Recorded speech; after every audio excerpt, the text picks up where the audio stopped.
तर कीर्तनकार काहीतरी क्षेत्रात असेल, कुणीतरी त्याच्या कामावर जात असेल तो, आणि तुम्हाला तुमचं कार्य करावंच लागणार. भगवद्गीतेमधच्या 3ऱ्या अध्यायाच्या 7व्या श्लोकामध्ये भगवान श्रीकृष्ण स्वतः सांगतात, नियतम कुरु मे कर्मः, म्हणजे तुमचं नित्यकर्म तुम्हाला हे करावंच लागणार. तुम्ही रोजदार असाल तर रोजानं जावं लागेल, नोकरीवाले असाल नोकरीवर जावं लागेल, तुम्ही दुकानदार असाल तुमचा तुम्हाला व्यापार करावा लागेल, आणि तुम्ही जर कीर्तनकार, भजनी, गायक, वादक कुणी असाल तर तुम्हाला त्या ठिकाणी जावं लागेल.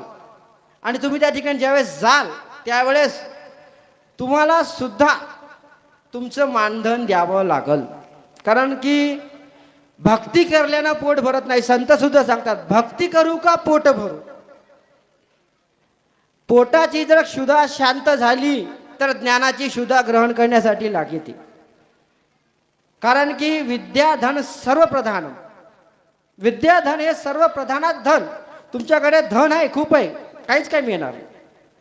100 एकरवाला बघितला तर 1100 रुपये देतो म्हणते, आणि गाडा डकरणाला हमाल तो म्हणतो महाराज किती द्यायची. महाराज म्हणले बघा बा कमिटी काय म्हणते किती देतील. कमिटी म्हणली बा 1500 रुपये द्या. तो म्हणला हरकत नाही, बिंदास घ्या. पण जो 100 एकरवाला आहे तो म्हणतो बस झाली करायची, काय करायची, एवढा मोठा सप्ताह नाही ती, काही गरज नाही, त्याला पैसे लागत नाहीत, अर्धे माणसं तर फ्रीची आहे म्हणतात तिथं. पण ह्या गोष्टी याच्यामध्ये होत नसतात.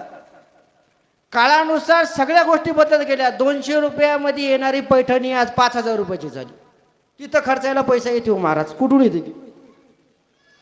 इच्छा याव फक्त. समोरच्यानं काय केलं, LED घेतली, किती इंची, ते म्हणते 22 इंची.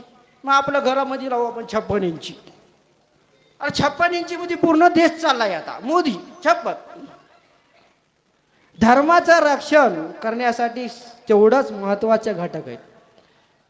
धनशक्ती लागते, त्याच्यामुळं हा सप्ताह काही असं चालू येत नाही. सप्त्यामध्ये आपल्यासारख्या श्रमिक कामगार